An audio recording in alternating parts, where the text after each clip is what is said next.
tranquilos. No le tengo miedo. Hay que tener precaución, pero yo de miedo ninguno. Con mi deber de informar sobre la marcha del combate contra la pandemia del coronavirus cuando se cumple una semana desde el anuncio de la declaración del estado de alarma. Estos 7 días hemos visto cómo todos los países del mundo, uno tras otro, sufrían el embate de esta pandemia.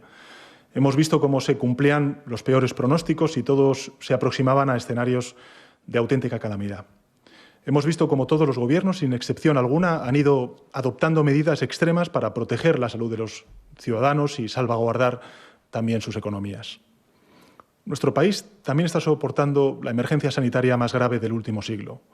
Una catástrofe para la que la humanidad no estaba preparada, pese a los avisos de las pandemias sufridas en las últimas décadas como el ébola o como el SARS. Han transcurrido solo 7 días, pero estos 7 días nos han cambiado. Han cambiado nuestra forma de valorar lo importante, la vida, la salud, los afectos, desdeñar lo accesorio. Observamos cada vida cercana como una vida amenazada y eso nos recuerda toda la dimensión de su importancia.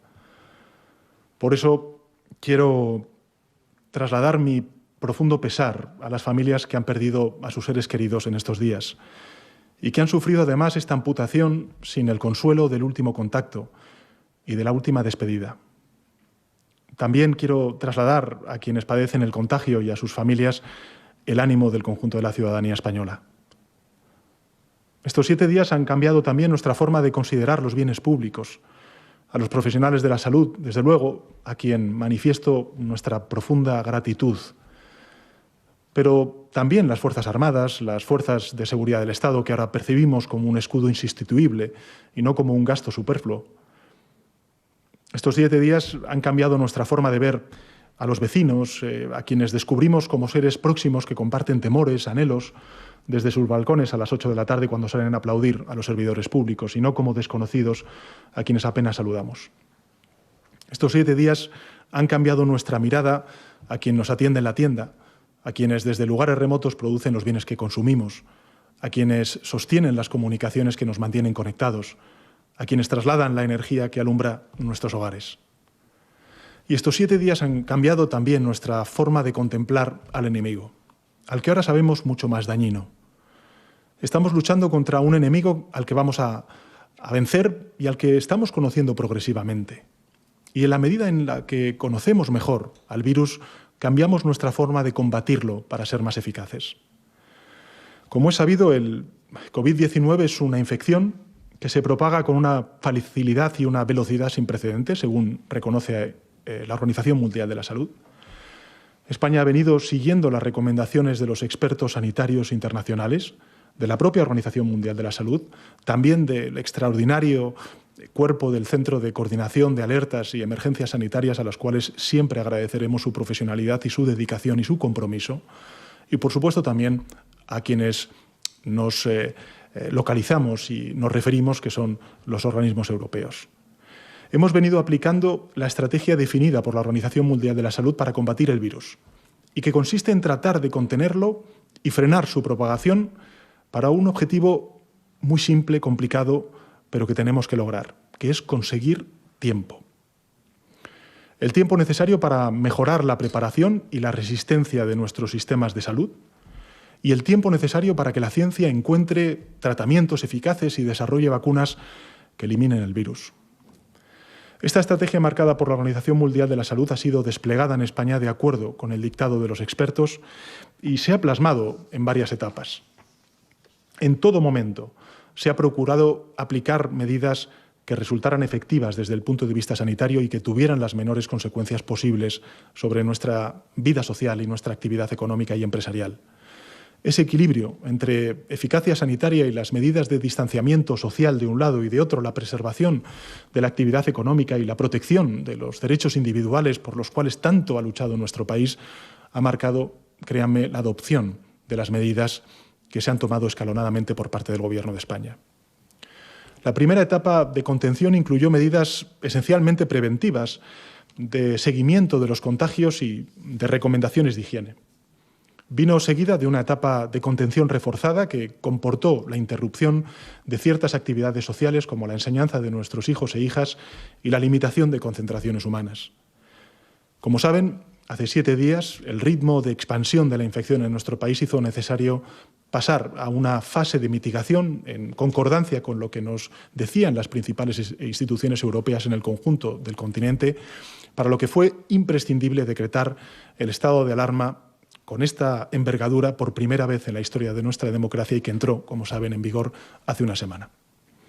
Recalco que esta estrategia tiene una finalidad central, que es frenar una propagación tan rápida del virus que comprometa la asistencia sanitaria y hospitalaria de los enfermos que requieran internamiento o cuidados intensivos. Necesitamos ganar tiempo para preparar nuestro sistema sanitario mejor y para lograr resultados científicos. El virus COVID-19 tiene varias particularidades. Como decía antes, vamos conociendo mejor a nuestro enemigo. La primera es que su propagación es más alta que una gripe normal. La segunda es que su letalidad es también mayor que una gripe común.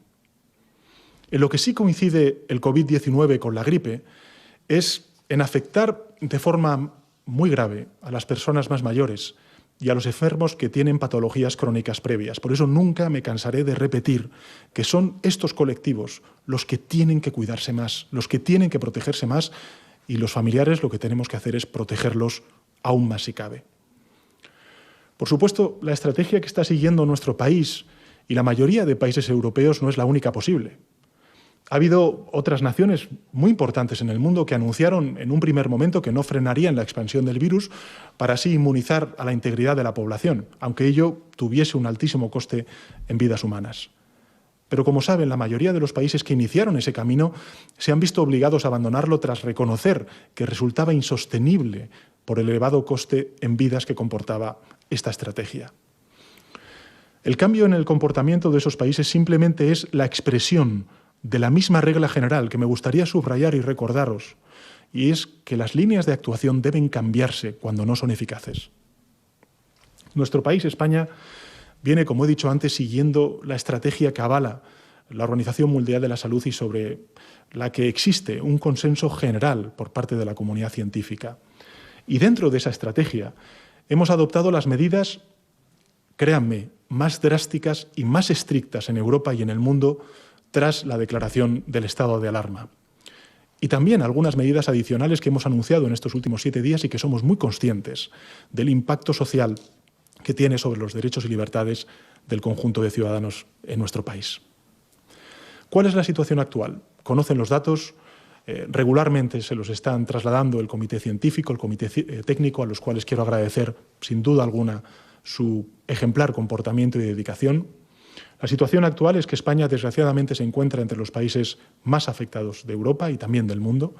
En estos momentos están registrados cerca de 25.000 casos y han fallecido, desgraciadamente, 1.326 compatriotas como consecuencia de la pandemia del COVID-19. Tenemos, además, 1.612 compatriotas en UCIs y hemos alcanzado, esta es la gran esperanza, 2.640 recuperados. Lamentablemente, los casos diagnosticados y fallecidos van a aumentar en los próximos días. Lo he dicho en otras comparecencias, estamos en un momento muy crítico y van a llegar días muy duros, para los cuales nos tenemos que preparar desde el punto de vista psicológico, emocional. Tenemos que llegar al final de la próxima semana muy fuertes, muy fuertes. El riesgo está en todas partes. De ahí el confinamiento general que ha dictado y decretado el Gobierno de España. Pero el daño se concentra de modo especial en determinados lugares. Es en esos lugares en los que debemos hacer un mayor esfuerzo. En estos momentos hemos logrado que el impacto de la infección no sea uniforme en todo el territorio español, tanto en lo que se refiere al número de personas infectadas como el de los enfermos ingresados en las UCIs y también al de fallecidos. Los territorios que acusan más gravemente los efectos de la pandemia son, desgraciadamente, sobre todo la Comunidad de Madrid y, en menor grado, Cataluña y el País Vasco. En cuanto a la evolución de la pandemia, se percibe que es en la Comunidad de Madrid donde la enfermedad se ha propagado a mayor velocidad y es ahí también donde mayores tensiones existen para atender la avalancha que están soportando los profesionales sanitarios, los hospitales, en general el sistema sanitario. Además del impacto que ha tenido la pandemia sobre la salud y la vida de las personas, también ha trastocado toda la vida social y económica de nuestro país. Pero el impacto de la pandemia no se limita al ámbito sanitario.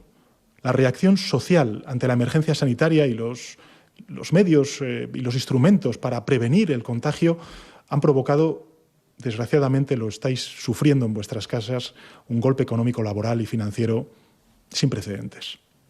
Por esa razón se adoptaron en el pasado Consejo de Ministros distintas medidas económicas escalonadas que son conocidas. Esas medidas se dirigen a dotar de recursos a las administraciones sanitarias. Esta es la primera línea en la que tenemos que dotar de recursos a quienes están combatiendo el virus en primera línea, a proporcionar una red social y económica que proteja de modo especial a los colectivos que son más vulnerables, especialmente para garantizar servicios tan esenciales como los suministros de agua, energía, comunicaciones, para garantizar la vivienda, para garantizar un mínimo de ingresos que, insisto, en esta crisis temporal que como consecuencia del COVID-19 tiene las medidas que estamos tomando como consecuencia del decreto de alarma se están sufriendo en muchos hogares. También medidas, como he recordado en alguna otra comparecencia, para proteger a los empleos de los trabajadores y trabajadoras, de los autónomos, la economía social y salvaguardar, en la medida de nuestras posibilidades, la continuidad de las empresas con una movilización de recursos que no tiene precedentes en nuestra historia democrática. En definitiva, estamos tratando de anticiparnos a los nuevos problemas y, en todo caso, estamos atentos a los nuevos problemas que van apareciendo cada día y respondemos a esos problemas con contundencia y con la mayor celeridad posible. Vuelvo a decir que haremos todo lo que haga falta cuando haga falta y donde haga falta. Cada día, a lo largo de todas las horas del día y de la noche, quiero garantizarles que estamos en contacto con las autoridades delegadas, que seguimos muy de cerca todas y cada una de las decisiones y trabajos, y que evaluamos cada operación y cada instrucción que se implementa y recibimos información de todas las administraciones e instituciones del Estado. De igual modo, nos aseguramos de que todos los españoles tengan acceso a toda la información y comprobamos que también de forma transparente y ordenada se ofrece a todas horas información oficial y veraz al conjunto de la ciudadanía. Todo esto me permite asegurarles con orgullo que debemos sentirnos muy orgullosos de los servicios públicos, de los servidores públicos, de todos y cada uno de ellos y ellas. Orgullosos de todos y cada uno de los que desempeñan su trabajo en las administraciones, en las instituciones públicas. Orgullosos de todos y cada uno de los funcionarios, funcionarias, del personal público, de cada uno de los departamentos y unidades que como incansables y comprometidos profesionales sirven al Estado, sirven en consecuencia al conjunto de la ciudadanía española. Nuestra sociedad, en su inmensa mayoría, y esto me gustaría subrayarlo porque se ha dicho por parte también de las 4 autoridades, del ministro del Interior, del ministro de Sanidad, del ministro de Transportes, Movilidad y Agenda Urbana y también de la ministra de Defensa, está reaccionando con una impresionante responsabilidad, disciplina y moral de victoria. En la semana transcurrida, desde la declaración del estado de alarma, son perceptibles los efectos sobre los hábitos sociales y, en particular, se han traducido en unos cambios extraordinarios por parte de la población que ha seguido, y quiero subrayarlo de nuevo, ejemplarmente las normas de confinamiento que se dictaron. Y quiero expresarlo en cifras. Por ejemplo, en reducción de desplazamientos, ha descendido de forma significativa el consumo de hidrocarburos como consecuencia de la reducción drástica de desplazamientos. El combustible con mayor caída ha sido el queroseno, para que ustedes lo conozcan bien, es el que es utilizado por los aviones y que ha bajado alrededor de un 80%. De un 80%. Los desplazamientos han descendido en consonancia con lo solicitado a la población. En cercanías urbanas el tráfico equivale a una séptima parte de los días ordinarios. En el transporte de viajeros por carreteras la ocupación es 11 veces menor que en periodos ordinarios. Y en transporte ferroviario de larga y media distancia la ocupación es 50 veces menos que en periodos ordinarios. Por tanto, ¿qué es lo que quiero decir con esto? Que tenemos constancia, y ahí están los datos, de cómo la respuesta de la ciudadanía está siendo modélica para evitar desplazamientos que no son necesarios, en línea con lo recogido en el Real Decreto del estado de alarma. La instrucción dictada con carácter general de permanecer en casa ha sido seguida por una abrumadora mayoría de los españoles y españolas. Ello se ha traducido, mejor dicho, en una caída acusada del consumo energético, muy pronunciada por ejemplo, en Madrid y en Barcelona, en grandes urbes. Esa caída refleja sobre todo la gran caída en el consumo de los servicios como consecuencia del frenazo de la actividad económica, puesto que, por ejemplo, sí ha crecido y mucho, lógicamente, el consumo en los hogares. Para que se hagan una idea, el uso de Internet ha tenido un aumento exponencial, lo que refleja tanto la expansión de todas las formas de teletrabajo como el recurso a todas las ofertas de entretenimiento a distancia que están siendo utilizadas por los españoles en sus hogares. Incrementos que han llegado al 80% del tráfico. Fíjense, España fue el pasado lunes el segundo país de la Unión Europea, solo por detrás de Alemania, con más tráfico de datos en Internet en cifras absolutas. El quinto a nivel mundial, solo por detrás de Estados Unidos, con un 17% del tráfico mundial, India con un 14%, el Reino Unido con un 8% y Alemania con un 6%. Así que permítanme que en este punto exprese, en medio de los momentos de incertidumbre que vivimos, la satisfacción por el más que correcto funcionamiento de nuestros servicios esenciales. Pese a que España ha sido en estos días el quinto país del mundo en tráfico de datos por Internet, con un 4% del total mundial, nuestras redes han dado una respuesta más que satisfactoria. Tengan en cuenta que España dispone de más kilómetros de fibra óptica que la suma del Reino Unido, de Francia, de Alemania y de Italia juntos.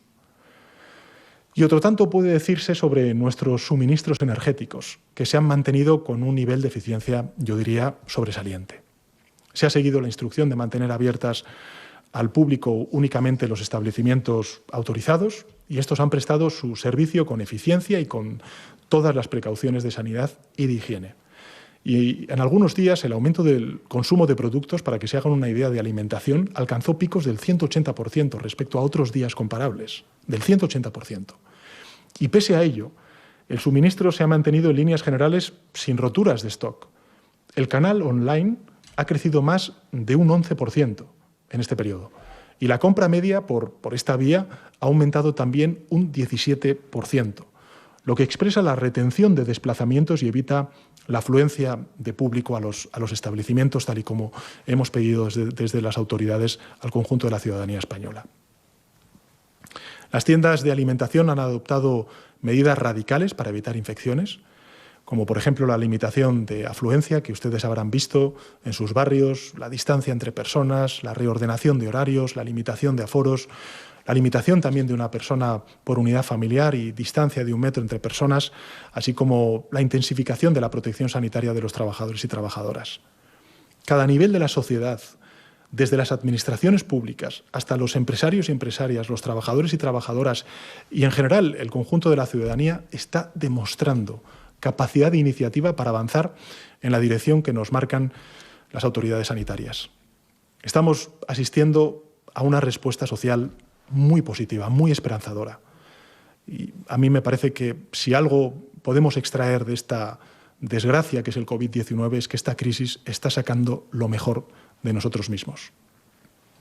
Sobre las actuaciones de las fuerzas y cuerpos de seguridad del Estado y de las Fuerzas Armadas, a las cuales quiero de nuevo rendir el merecido tributo que tienen, para empezar hay que hacer notar que la reducción de la vida social pues ha acarreado un descenso del número de delitos de más de un 50%. Y esto me parece significativo porque refleja el alto grado de disciplina social alcanzado. La Policía Nacional y la Guardia Civil reportan miles de patrullas, como habrán visto ustedes en sus calles y en las carreteras, decenas de miles de controles en vías de comunicación, miles de registros de vehículos, como han visto ustedes en los telediarios y a través de los medios de comunicación, a los cuales quiero agradecer de nuevo la ingente labor que están haciendo, y me consta que también con recursos humanos menguados como consecuencia también de la infección del coronavirus a muchos profesionales de los medios de comunicación.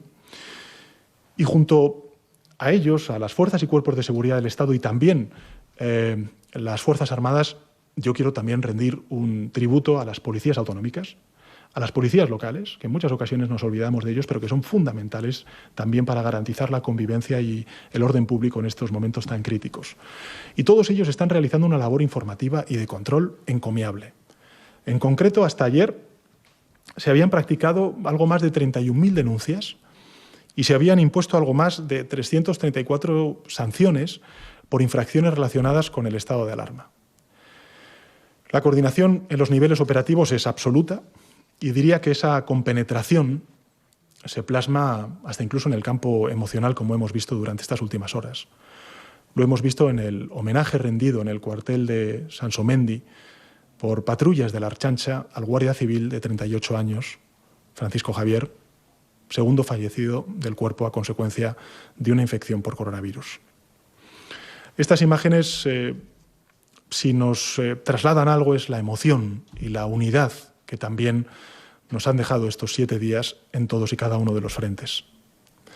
Por su parte, las Fuerzas Armadas están teniendo un papel relevante en 55 ciudades, con un total de 2.640 efectivos apoyando diferentes servicios sociales, la instalación de infraestructuras temporales, como estamos viendo a través de los medios de comunicación, y realizando tareas de reconocimiento de necesidades, de distribución de alimentos y también de desinfección de estaciones, de aeropuertos, de juzgados, de hospitales, de residencias de mayores. Y a estas funciones se añaden los cometidos de apoyo sanitario asumidos y, en particular, la instalación, como se ha dado a conocer ante los medios de comunicación, de un hospital de emergencia en IFEMA, en la Comunidad de Madrid, con 5.500 camas. Y también les anuncio que las Fuerzas Armadas van a realizar a partir de mañana tareas de desinfección en distintas residencias de mayores de la Comunidad de Madrid. En varias comparecencias anteriores he insistido en que el Gobierno de España movilizaría todos los recursos del Estado en esta emergencia. Lo estamos haciendo. Pero también que esta era una batalla que solo podría vencerse con el concurso de toda la comunidad, de todo el país, de todos y cada uno de nosotros y nosotras. La respuesta ciudadana ha sido conmovedora, desde las ofertas de apoyo a los mayores, desde las iniciativas de enseñanza a distancia, desde las sugerencias de actividades para niños, para niñas, el apoyo psicológico tan importante en estos momentos, todo ello de una manera absolutamente desinteresada. La oferta cultural puesta a disposición por nuestras industrias y profesionales incluye tanto a los medios de comunicación que abren sus contenidos, como también a las editoriales y a las plataformas audiovisuales, a las cuales quiero reconocer su generosidad. Y nuestros creadores de cine se han movilizado para proporcionar compañía, entretenimiento. También la respuesta empresarial ha sido generosa y muy amplia. Alimentación, telecomunicaciones, textil, energía. Todos los sectores se han volcado en apoyos para ayudar a sobrellevar la situación a los más pequeños, a los mayores, para reorientar su producción hacia los equipos de protección sanitaria o de respaldo a los profesionales de la salud. Sí me gustaría hablar de la indisciplina y también de la confusión social. Fíjense, el número de infracciones detectadas que ya he mencionado es muy bajo en relación con la población general. En términos generales, creemos que refleja en líneas generales la respuesta de una sociedad solidaria y responsable. Pero hay otro tipo de indisciplina a la que me gustaría referirme. En medio de esta incertidumbre que viven los ciudadanos, es comprensible que cualquier persona sienta incertidumbre y temor. Eso es lógico, es natural. No tenemos que sentirnos ni culpables ni tampoco inseguros por tener ese sentimiento de temor y de incertidumbre. Es normal. Pero existen dos formas de canalizar esa emoción. Una es el temor de quien se comporta con prudencia, que satisface la necesidad de información y acalla la incertidumbre recurriendo a los medios fiables, contrastados y que guarda todas las precauciones para que todas las recomendaciones que llegan para evitar el contagio y tratarlo sea con las normas establecidas. Es decir, los canales de comunicación fiables para poder vencer entre todos e individualmente al virus. Pero hay otro tipo de temor patológico que busca soluciones individuales imposibles, que rompe las normas de confinamiento, que consume bulos, noticias engañosas que por lo general pues provocan alarma y pánico, que acapara bienes o productos frenéticamente. Ese tipo de conducta es la que todos debemos combatir, la que todos debemos aislar, la que todos debemos evitar, porque se propaga a la misma velocidad que el virus y es también dañino en nuestra batalla colectiva contra la pandemia. Hay quienes extienden bulos, falsedades, es verdad, pero hay muchas más personas que están haciendo con las mismas mentiras lo mismo que con el virus. Están rompiendo la cadena de transmisión. Así que me gustaría agradecerles este civismo. No difundir noticias no contrastadas también es una manera de combatir el virus.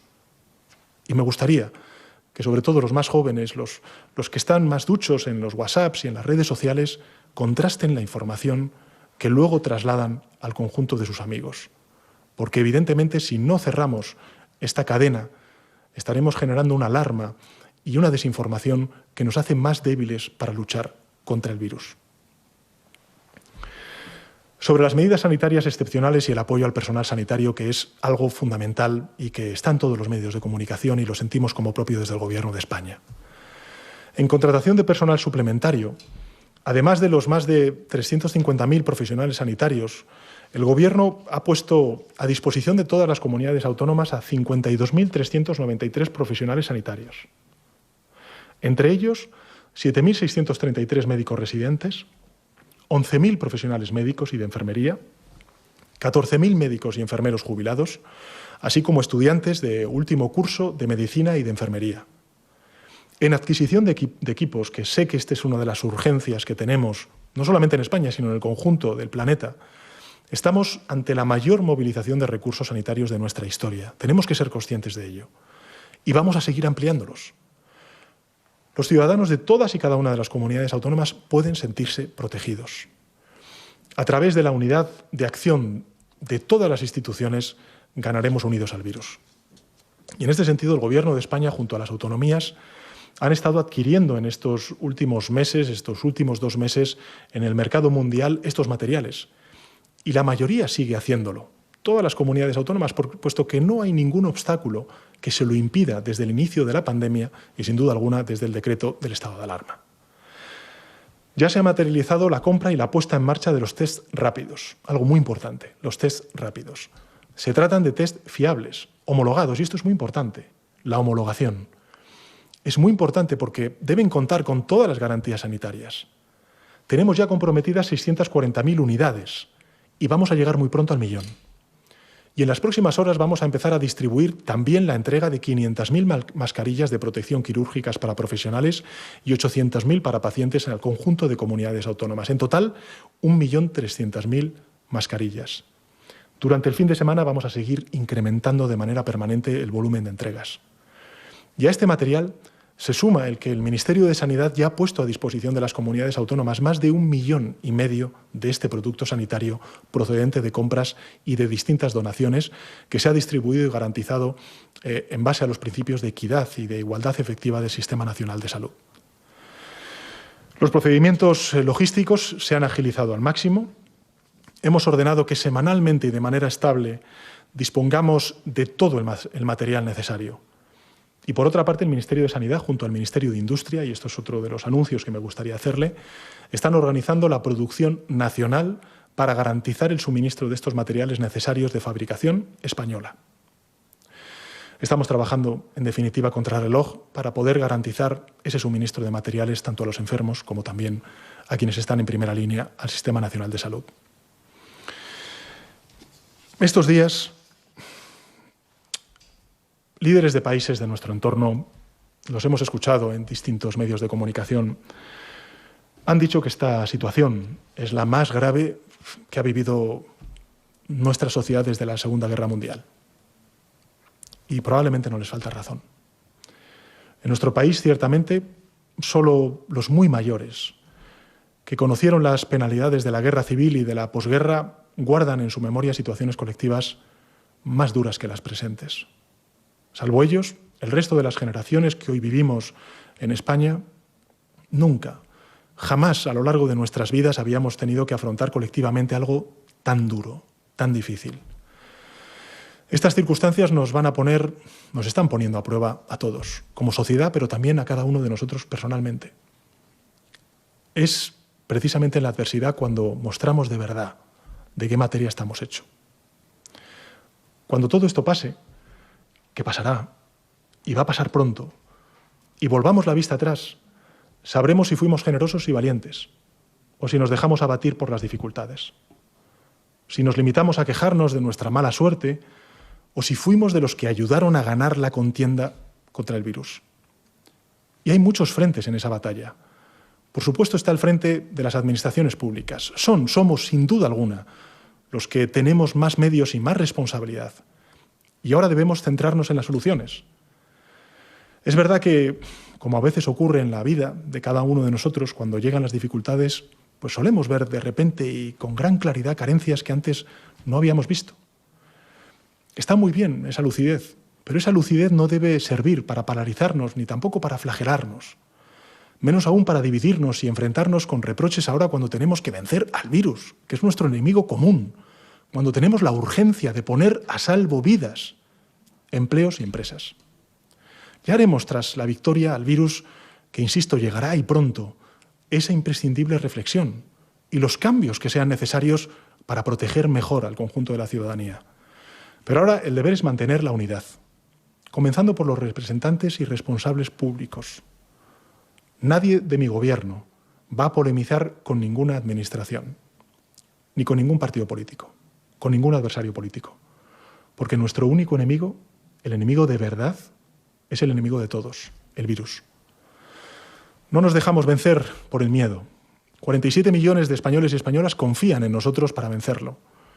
Y si alguien marca distancia respecto al gobierno de España, nosotros nos acercaremos con la mayor disposición. Si alguien elude sus responsabilidades, nosotros nos vamos a esforzar por asumirlas, aunque no nos correspondieran. Y si alguien polemiza, no les quepa duda a los españoles, nosotros conciliaremos. Y ligado al frente de las administraciones, está el más duro en estos momentos, que es el frente sanitario. El problema, como ya sabemos y lo estamos viendo en los medios de comunicación y nos narran también los profesionales, no es tanto la gravedad de la enfermedad como el volumen de personas que debemos auxiliar. Podemos salvar a muchas personas con los medios adecuados y lo tenemos más difícil si la avalancha colapsa el sistema. Lo sabemos por los informes, pero también por los testimonios de los sanitarios que estamos viendo en los medios de comunicación. La situación que afrontan cada día, cada hora, cada minuto es absolutamente angustiosa, sobre todo en ciertos lugares. No teníamos duda, todos los españoles conocemos bien la calidad de nuestros profesionales sanitarios, pero ahora tenemos la certeza del material del que están hechos. Están demostrando inteligencia, valentía, fortaleza, solidaridad, compromiso. Siempre dan la talla y ahora esa talla es gigantesca. Todos les estamos agradecidos. Y hay otro frente esencial, porque de la victoria de ese frente depende en buena medida todo lo demás, que es el confinamiento en las casas. Si reducimos los contagios, los hospitales podrán evitar el colapso y curar a una gran cantidad de personas. Y el frente del confinamiento en casa es también muy duro. Yo soy muy consciente de que todo lo que estamos pidiendo a la ciudadanía española es muy duro. Ahora llevamos una semana, vamos a por la segunda semana. También ahí se ve de qué materia estamos hechos. Y ahí hay muchas cosas que podemos hacer individualmente y a las cuales el Estado, ninguna administración pública puede llegar. Porque nadie puede sustituir la llamada del amigo o de la amiga para aliviar la situación de una persona que vive sola o que está enferma, o para auxiliar a quien precisa consejo y ayuda. Hay muchas formas de cuidarse a uno mismo y también de cuidar a los demás, para resistir. Cada contagio que no se produce rompe la cadena de reproducción del virus. Una cadena que generalmente acaba en una persona de edad en un hospital. Si evitamos ese contagio, además de proteger la salud de esa persona, liberamos camas de hospital para otra persona que lo precise. Si evitamos contagios, ganamos tiempo para reactivar cuanto antes nuestra economía y para normalizar nuestra vida. Se dice que los seres humanos somos el tiempo que respiramos. Si nos quedamos en casa, conseguiremos que muchas personas a las que queremos sigan respirando. Ese es el sentido del confinamiento. Y todos tenemos algo que hacer para ayudar a mantenerlo. Estos últimos 7 días nos han cambiado y las semanas próximas, con su dureza, nos cambiarán todavía más. Eso es inexorable. De nosotros depende que nos cambien para bien, que salgamos más fuertes, más sabios, más unidos de esta prueba. Yo estoy seguro de que cuando esto pase, que pasará y muy pronto, muchas personas se asombrarán al descubrir de qué materia estaban hechas. Comprobarán hasta qué punto fueron generosos, sacaron fuerzas, coraje, en un grado que nunca imaginaron que tenían. Pero lo cierto es que las tenemos, que la sociedad española tiene esa generosidad, esa valentía, esa energía de sobra para afrontar y ganar la guerra al virus. y a las consecuencias sanitarias, sociales y económicas que conlleva la guerra contra ese virus. Lo dije el otro día ante la sede de la soberanía nacional, las Cortes Generales, el Congreso de los Diputados, y me gustaría hoy repetirlo de nuevo. Desgraciadamente, lo peor está por llegar. Quedan días muy duros. Todavía deberemos recibir el impacto de la ola más dura, más dañina, que pondrá al límite todas nuestras capacidades materiales y morales. También nuestro temple como sociedad. Tengo la seguridad de que cada uno de nosotros y nosotras vamos a hacer todo lo que sepamos y podamos para salvar todas las vidas posibles y para acortar el tiempo que dure esta situación de excepcionalidad. Y eso, para muchas personas, para la mayoría, se consigue permaneciendo en sus casas para no contagiarse y para no transmitir la enfermedad a las personas con menos capacidad de defenderse de ella. No es el miedo el que nos mantiene encerrados en nuestras casas, es el coraje. Ahora va a llegar la ola.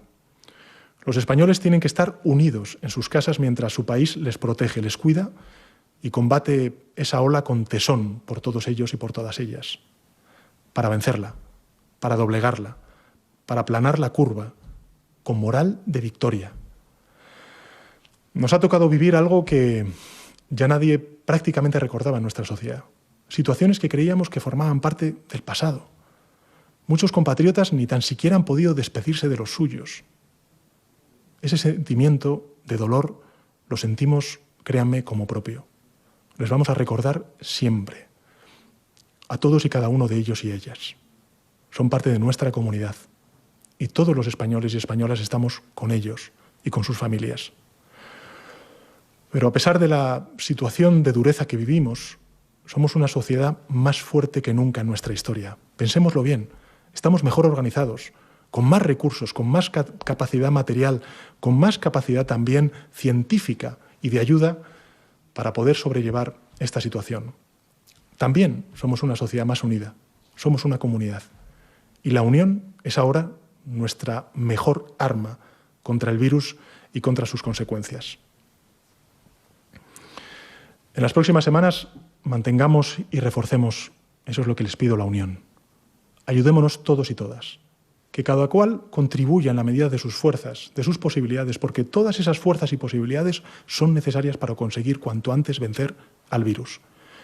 Y porque unidos, y solo unidos, lo venceremos. Gracias.